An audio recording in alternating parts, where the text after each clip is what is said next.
Chers internautes, chers compatriotes, je viens rapidement faire une petite vidéo pour vous donner un texte qui n'est absolument pas connu de l'ensemble des Français. Donc, il a été voté récemment. Donc, ces références sont sérieuses puisque je les ai obtenues sur le site officiel de l'Assemblée nationale.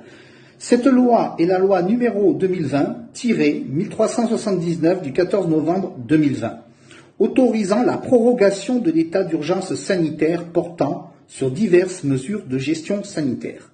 Article 12.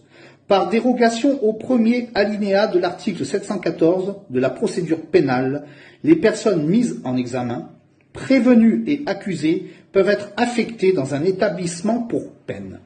Par dérogation aux dispositions du premier alinéa de l'article 717 du même code, les condamnés peuvent être incarcérés en maison d'arrêt, quel que soit le quantum de leur peine à subir. Le quantum, c'est le nombre de mois ou d'années auxquels vous êtes condamnés.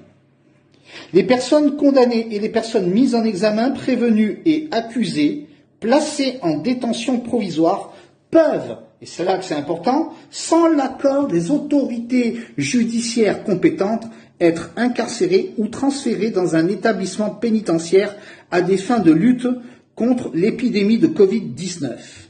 Il est rendu compte immédiatement aux autorités judiciaires compétentes qui permettent de modifier les transferts décidés ou y mettre fin.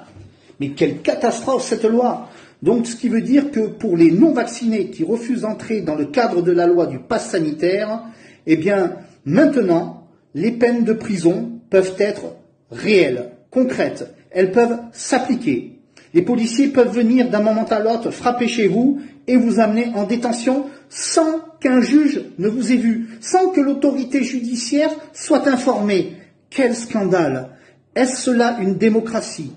Je crois que la Ve République, et notamment la démocratie actuelle, a cessé d'exister et on a transformé cette démocratie en république communiste, socialiste, soviétique.